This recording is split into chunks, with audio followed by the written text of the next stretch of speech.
우리가 아직까지 외식 산업을 잘 모르는 분들이 상당히 많아요. 금속이라든가 금융이라든가 제조라든가 관광이라든가 다양한 산업들이 우리 주변에 존재하지만 외식을 과연 산업으로 봐야 되느냐라는 거에 대해서도 의문을 제기하는 분들도 여전히 있습니다. 왜 그럴까요? 외식을 운영하고 있는 것들, 그리고 다양한 산업에 존재하고 있는 주체들이 대부분은 기업인데 외식은 기업이 아닌 일반 자영업자들이 이 외식을 이끌다 보니 산업으로서의 인정을 못 받다가 1988년 이후에 올림픽 이후 글로벌한 외식 기업들이 한국에 들어오고 한국 내에서도 많은 외식 기업들이 태동하고 나니 아, 우리도 이제는 이거를 산업으로 이야기하자라고 얘기를 하게 됩니다. 물론 이제 우리가 먼저 외식을 산업이라고 지정한 건 아니에요. 미국이 먼저 1960년대에 외식을 산업으로 구분을 하고 육성을 시작했으며 1970년대에 일본이 그렇게 했고 우리는 1980년대에 들어서야 이거를 산업으로 인정을 했습니다. 그래서 우리는 외식 산업을 뭐라 부르냐? 푸드 서비스 인더스트리라고. 자, 앞에서 외식은 제가 서비스라고 그랬죠? 푸드 서비스입니다. 예. 초기에는 이 푸드 서비스라는 단어도 없었을 때는 레스토랑트 서비스라고도 했었어요. 하지만 지금은 명확하게 푸드 서비스 인더스트리라는 단어를 쓰고 있어서 산업으로서 인정을 하고 있습니다. 그런데 왜 있었는지 여기 보시면 요식업, 식당업, 음식업 다양한 말들이 있었어요. 여전히 외식업을 요식업이라고 얘기하시는 분들도 많은데 정확한 명칭은 외식업입니다. 그 업을 어떻게 시작했다? 롯데리아가 1979년 10월 최초로서 기업형 프랜차이즈를 명동의 소공동에다가 만들고 나서 이런 일들이 생겼고 1980년대 이제 국민소득이 굉장히 높아지고 나니까 외식 문화가 싹 텄죠. 저도 이렇게 생각해 보니까는 1980년대, 2000년 초반에 외식을 했던 기업들이 상당히 그런데 보세요. 79년이면은 일본에서는 외식을 산업으로 인정하고 육성하던 시대였고요. 우리나라는 어떻죠? 산업으로 법을 제정한 거는 2011년입니다. 상당히 늦어졌죠? 1980년대에 외식업이라는 것들을 인식하는 학자들이 우리나라에 나와 2011년대가 돼서야 2011년만 하더라도 이걸 법으로 만들어야 되냐라는 얘기들이 많았지만 외식산업진흥법이라는 걸 만듦으로써 어떻게 했을까요? 외식업을 육성하고 거기에 속해 있는 사람들을 육성하기 위한 일들을 해나가기 시작했죠. 자, 그렇다면 외식산업은 어떤 개념의 분류를 갖고 있는지 조금 더 깊이 있게 들어가 보겠습니다. 외식은 서비스다 보니까 서비스는 종업원과 고객이 접점에서 이루어지는 일들을 많이 다룹니다. 사람 중심의 산업입니다. 물론 산업 중심의 금융 서비스와 비교해서는 노동 생산력이 상당히 낮은 산업이고, 물론 반대로 서비스의 입지를 상당히 강조하고 있고, 또 거기에 따라서의 경쟁 강도나 진입 장벽이 특징되는 산업입니다. 여러분들이 식사를 하러 갈 때 어떻게 하세요? 맛집을 찾아 조금은 더 눈에 잘 보이고 이동이 유리한 곳에 있는 매장들을 찾아가 상관없이 잘 보이지 않는 데 찾아가거나 하지는 않는다는 거.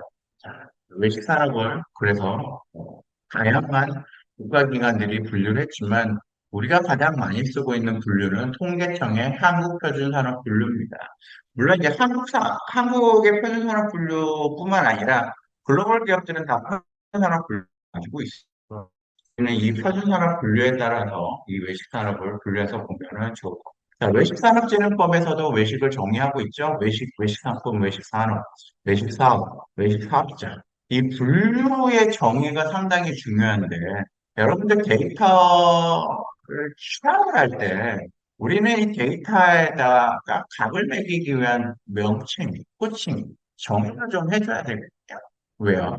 그렇게 하지 않으면 데이터를 분류하기 상당히 까다롭고 어려운 일들이 발생할 수 있는데, 여기에서 보는 것처럼 외식산업진흥법에서는 단순한 외식이나 거기서 판매하고 있는 상품, 또 그거에서 연결되어 있는 산업, 그리고 거기에 속해 있는 어떠한 사업들을 하는지, 그래서 외식 사업의 이제 경제활동 지표도 발표를 합니다.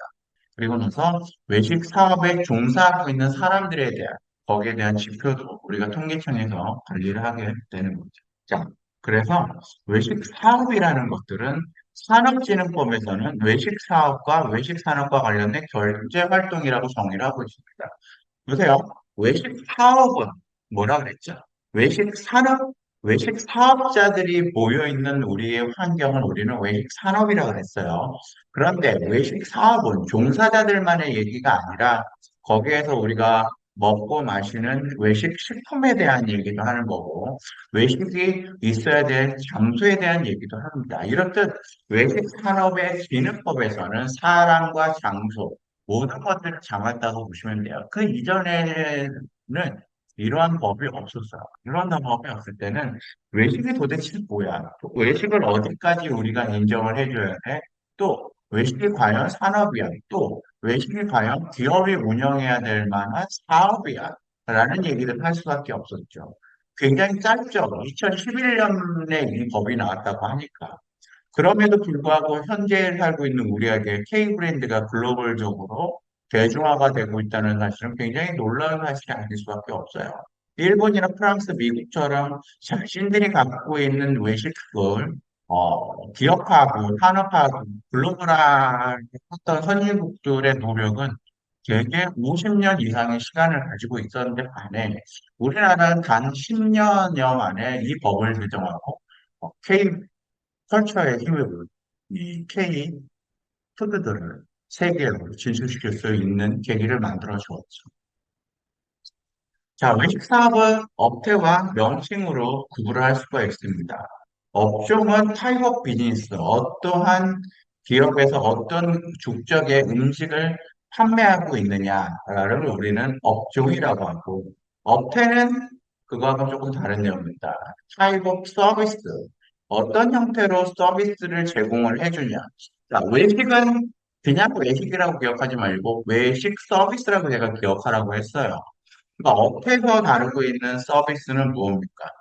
제공되는 서비스의 수준이에요. 물론 뒤에서 표를 보여드리지만 업종에 따라 구분하면 크게 동양식과 서양식으로 나눕니다. 서양식은 미국, 프랑스, 이탈리아, 스페인식 크게 이렇게 네 개 나누는데 이런 얘기 할 수 있죠. 과연 서양식의 범주가 네 개밖에 없냐?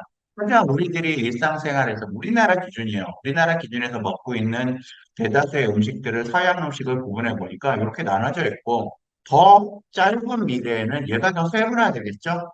어떻게요? 예를 들어서 여러분들이 영국 음식을 많이 먹게 되면 영국식 레스토랑 또는 영국식 음식이 들어가요. 또 동양식에서도 한국식, 중국식, 일본식, 태국식, 기타 베트남식 이런 것들이 들어가는 것들이 더 나눠질 수도 있겠죠. 우리가 만약에 그래도 필리핀에 가서 더 많은 외식을 하고 필리핀 음식들이 한국에 들어온다면 얘도 나눠지겠지만 현재로서 이 나눠져 있는 업종의 분류는 한국인들이 한국 내에서 가장 많이 소비하고 있는 뭐 사이버 비즈니스다. 그럼 여러분들이 혹시라도 외식을 한다면 내가 어떤 카테고리에 있는 비즈니스 영역을 택할 거냐에 따라서 우선은 업종을 구할 수 있을 거고 내가 제공하고 있는 서비스의 수준에 따라서 업태가 구분이 되겠죠. 외식의 서비스를 구분하는 거는 솔직히 개인적으로 어렵다고 봐요. 우리는 관광에서 보면은 호텔의 서비스를 골라죠. 별로 합니다. 물론 이게 글로벌적인 스탠다드 기준은 아니지만 5성급, 4성급, 3성급 이렇게 투어리스트급 이런 식으로 정리를 함으로써 우리는 예견하죠. 아, 내가 3성급 호텔에 갔으니 이런 정도의 서비스를 받을 거야. 근데 사람은 말이죠. 낮은 수준의 서비스를 받게 되면 높은 수준의 서비스를 받기 위해서 이동하는 경향성이 있습니다. 그렇지 않나요? 여러분들 잘 고민해 보시면 삼성에서 잠을 잤던 사람들은 4성 호텔에서 자고 싶은 욕구나 욕망이 생기고 4성 호텔에서 잤던 사람들은 5성 호텔에서 자고 싶은 욕구가 생기고 또 5성에서 잤던 분들은 그 호텔에서 잠을 자고 싶은 욕구나 욕망이 생길 수밖에 없는데 이 기준에 따라서 외식도 구분을 해보면 가장 가격이 낮으면서 생존 욕구를 추구하고 있는 이 패스트푸드 같은 경우를 업텍, 타입업 서비스 부분에서 가장 낮은 점을 찍고 있는 걸 볼 수가 있어요. HMR이나 HMR도 왜 이쪽에 가 있을까요? HMR 뭐예요? 편의점에서 팔고 있는 것도 HMR이고 집에서 우리가 배달해서 먹는 밀키트도 HMR인데 얘는 사회적인 욕구를 충족하거나 가격이 상당히 높지 않은 물론 이제 밀키트라는 것들이 나오면서 가격을 상당히 높고 하고 생존 욕구를 초구하는 이쪽으로 표현이 됐지만 밀키트가 HMR이 없던 시대까지 하면 우리는 패스트푸드에서 시작해서 패스트패드와 패스트패밀로 레스토랑 캐주얼 다이닝, 파인 다이닝의 형태로 음식, 그러니까 외식을 경험하게 된다는 거죠. 여러분들이 나중에 조금 더 나이를 먹고 좋은 음식점을 가면 사회적 욕구를 충족할 수 있는 스테이크와 같은 걸 먹을 때 높은 가격, 한 끼 식사에 몇십만 원을 제공을 할 수 있는 파인 다이닝에서 식사를 하게 될 수 있다는 거죠. 여기서 우리가 주의할 점은 뭐냐? 최근에 K 푸드들이 해외에 진출하던 초기에는 이쪽에 있었어요. 한식은 패스트푸드와 같은 형태이기 때문에 해외 한식 매장을 가보면 전부 분식점 같았어. 우리 한국 패스트푸드는 분식이에요. 이것저것 다 팔아. 치킨집 가서 부대찌개 팔고 부대찌개 옆에서 닭강정 팔고 막 이랬단 말이야.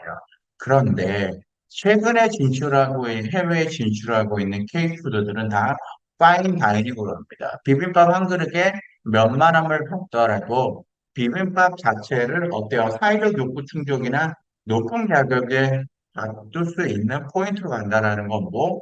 음식 자체의 본질적인 욕구는 생존 욕구가 아니라 서비스라는 거죠. 내가 받고 있는 서비스를 어떻게 해요? 품질을 상당히 높여버리게 됐을 때 고객의 만족도가 높아진다는 겁니다. 한마디로 분식과 같은 패스트푸드 형태에서 지금은 비빔밥 하나를 팔아도 파인 다이닝의 형태로 해외 진출을 하고 있다. 그리고 코로나 와중에 양극화가 되기 시작합니다. 이 중간이 없어져요. 패밀리 레스토랑 없어졌죠? 여러분들 어릴 때는 갔었던 패밀리 레스토랑들이 많이 사라지고요. 돈을 많이 축적한 사람들은 파인 다이닝으로 가고 그렇지 못한 서민들은 패스트푸드나 편의점의 음식을 먹을 수밖에 없게 이원화되기 시작합니다.